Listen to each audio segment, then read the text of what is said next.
ಬಳ್ಳಾರಿ ಹಾಲು ಒಕ್ಕೂಟ ಚುನಾವಣೆ ವಿಳಂಬ ಆಗ್ತಾ ಇದೆ. ಈ ನಡುವೆ ಎಲ್ಲರೂ ಕೂಡ ಬೊಟ್ಟು ಮಾಡಿ ತೋರಿಸ್ತಾ ಇರೋದು ಕೆಎನ್ ರಾಜಣ್ಣ ಕಡೆಗೆ. ಕೆಎನ್ ರಾಜಣ್ಣ ವಿರುದ್ಧನೇ ಕೈ ನಾಯಕರು ಕಿಡಿಕಾರ್ತಾ ಇದ್ದಾರೆ. ಹಾಗೆ ರಾಜಣ್ಣ ವಿರುದ್ಧ ಕೆಎಂಎಫ್ ಅಧ್ಯಕ್ಷ ಭೀಮಾ ನಾಯಕ್ ದೂರನ್ನ ಕೂಡ ಕೊಟ್ಟಿದ್ದಾರೆ.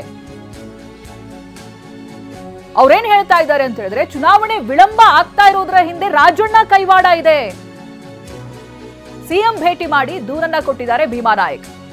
ದಾಖಲೆ ಸಮೇತ ರಾಜಣ್ಣ ವಿರುದ್ಧವಾಗಿ ಭೀಮಾ ನಾಯಕ್ ದೂರನ್ನ ಕೊಟ್ಟಿದ್ದಾರೆ. ತುರ್ತು ಚುನಾವಣೆಯನ್ನು ನಡೆಸೋದಕ್ಕೆ ಕೋರ್ಟ್ ಸೂಚಿಸಿದೆ, ಆದ್ರೆ ಅಧಿಕಾರಿಗಳನ್ನ ಬಳಸಿಕೊಂಡು ವಿಳಂಬ ಮಾಡಲಾಗ್ತಾ ಇದೆ. ಅಧಿಕಾರಿಗಳೇ ಮೊಬೈಲ್ ಸ್ವಿಚ್ ಆಫ್ ಮಾಡ್ಕೊಂಡಿದ್ದಾರೆ. ಒಕ್ಕೂಟದ ಹಾಲಿ ನಿರ್ದೇಶಕರು ಸಂಪರ್ಕಿಸಿದ್ರು ಕೂಡ ಅದಕ್ಕೆ ಸ್ಪಂದನೆ ಕೊಡ್ತಾ ಇಲ್ಲ.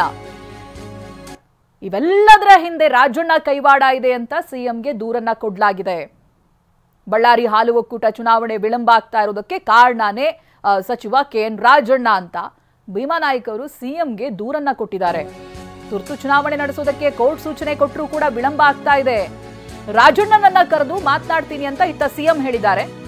ನಾನ್ ಮಾತನಾಡಿ ಬಗೆಹರಿಸ್ತೀನಿ ಅಂತ ಭರವಸೆ ಕೊಟ್ಟಿದ್ದಾರೆ.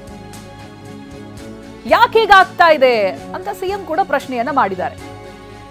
ಇದು ಅವ್ರ ಜೊತೆಗೆ ಮಾತನಾಡಿ ಬಗೆಹರಿಸ್ತೀನಿ, ರಾಜಣ್ಣನ ಕರೆದು ಮಾತನಾಡ್ತೀನಿ, ಸಮಸ್ಯೆ ಬಗೆಹರಿಸ್ತೀನಿ ಅಂತ ಭರವಸೆ ಕೊಟ್ಟಿದ್ದಾರೆ.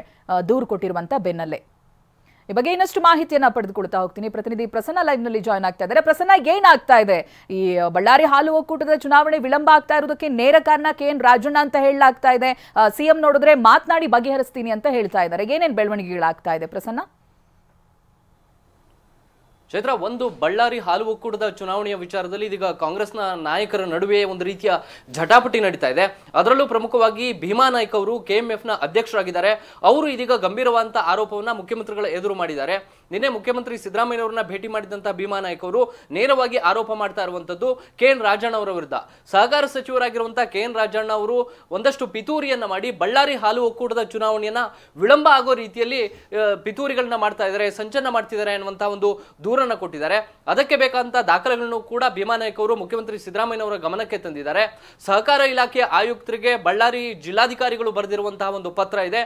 ಆ ಪತ್ರದಲ್ಲಿ ಮೇ ತಿಂಗಳ 15ನೇ ತಾರೀಕಿನಂದೇ ಬಳ್ಳಾರಿ ಹಾಲು ಒಕ್ಕೂಟದ ನಿರ್ದೇಶಕರ ಎಲ್ಲರ ಅವಧಿಯೂ ಕೂಡ ಮುಕ್ತಾಯ ಆಗಿದೆ. ಅದಾದ ಬಳಿಕ ತಕ್ಷಣ ಚುನಾವಣಾ ಪ್ರಕ್ರಿಯೆಗಳನ್ನ ನಡೆಸೋದಕ್ಕೆ ಒಂದಷ್ಟು ಪ್ರಯತ್ನಗಳನ್ನ ಮಾಡಬೇಕಾಗಿತ್ತು, ಅದಕ್ಕೆ ಬೇಕಾದಂತ ಸಿದ್ಧತೆಗಳನ್ನ ಮಾಡ್ಕೊಳ್ಬೇಕಾಗಿತ್ತು. ಆದ್ರೆ ಅಧಿಕಾರಿಗಳು ಮಾತ್ರ ಬಳ್ಳಾರಿ ಹಾಲು ಒಕ್ಕೂಟದ ನಿರ್ದೇಶಕರು ಮಾಡ್ತಾ ಇರುವಂತಹ ಸಂಪರ್ಕಕ್ಕೆ ಸಿಗ್ತಾ ಇಲ್ಲ. ಅಧಿಕಾರಿಗಳು ಸ್ವಿಚ್ ಆಫ್ ಮಾಡ್ಕೊಳ್ತಾ ಇದ್ದಾರೆ. ಇದರ ಹಿಂದೆ ಕೆಎನ್ ರಾಜಣ್ಣ ಅವರ ಕೈವಾಡ ಇದೆ ಅನ್ನುವಂಥದ್ದು ಇದೀಗ ಭೀಮಾ ನಾಯಕ್ ಅವರು ಮುಖ್ಯಮಂತ್ರಿ ಸಿದ್ದರಾಮಯ್ಯನವರ ಎದುರು ಮಾಡಿರುವಂತಹ ಆರೋಪ. ಇದಕ್ಕೆ ಒಂದಷ್ಟು ಸಮಜಾಯಿಷಿಯನ್ನು ಕೊಟ್ಟಿರುವಂತಹ ಸಿಎಂ ಸಿದ್ದರಾಮಯ್ಯನವರು ಕೂಡ ಸಹಕಾರ ಸಚಿವ ಕೆಎನ್ ರಾಜಣ್ಣ ಅವರನ್ನ ಕರೆದು ಮಾತನಾಡ್ತೀನಿ ಅನ್ನುವಂತ ಮಾತನ್ನ ಹೇಳಿದ್ದಾರೆ. ಇದನ್ನ ಗಮನಿಸಿದ್ರೆ ಎಲ್ಲೋ ಒಂದು ಕಡೆ ಕಾಂಗ್ರೆಸ್ನ ನಾಯಕರ ನಡುವೆ ಬಳ್ಳಾರಿ ಹಾಲು ಒಕ್ಕೂಟದ ಚುನಾವಣೆಗೆ ಸಂಬಂಧಪಟ್ಟ ಹಾಗೆ ದೊಡ್ಡ ಮಟ್ಟಿಗಿನ ಜಟಾಪಟಿ ಶುರುವಾಗುವಂತಹ ಸಾಧ್ಯತೆಗಳು ಮತ್ತು ಲಕ್ಷಣಗಳು ಕಂಡು ಬರ್ತಾ ಇದ್ದಾವೆ. ಇನ್ನೊಂದು ಕಡೆ ಕಾಂಗ್ರೆಸ್ನ ನಾಯಕರು ಸಹಕಾರ ಸಚಿವ ರಾಜಣ್ಣ ಅವರ ವಿರುದ್ಧ ಅಪೆಕ್ಸ್ ಬ್ಯಾಂಕ್ ವಿಚಾರದಲ್ಲೂ ಕೂಡ ಮುಖ್ಯಮಂತ್ರಿ ಸಿದ್ದರಾಮಯ್ಯನವರಿಗೆ ಕೆಲ ತಿಂಗಳ ಹಿಂದೆ ದೂರನ್ನ ಕೊಟ್ಟಿದ್ರು. ಅಪೆಕ್ಸ್ ಬ್ಯಾಂಕ್ ಅಧ್ಯಕ್ಷರ ಚುನಾವಣೆಯ ವಿಚಾರದಲ್ಲೂ ಕೂಡ ರಾಜಣ್ಣ ಅವರು ತಮಗೆ ಏನ್ ಬೇಕೋ ಆ ರೀತಿಯ ನಿರ್ಧಾರಗಳನ್ನ ತೆಗೆದುಕೊಳ್ತಿದ್ದಾರೆ ಎನ್ನುವಂಥದ್ದು ಅವರ ಆರೋಪ ಆಗಿತ್ತು. ಇದೀಗ ಅಪೆಕ್ಸ್ ಬ್ಯಾಂಕ್ ಬಳಿಕ ಇದೀಗ ಬಳ್ಳಾರಿ ಹಾಲು ಒಕ್ಕೂಟದ ವಿಚಾರದಲ್ಲೂ ಕೂಡ ಇದೇ ರೀತಿಯ ಜಟಾಪಟಿ ಶುರುವಾಗಿದೆ. Chaitra, right, thank you Prasanna ಮಾಹಿತಿಗಾಗಿ.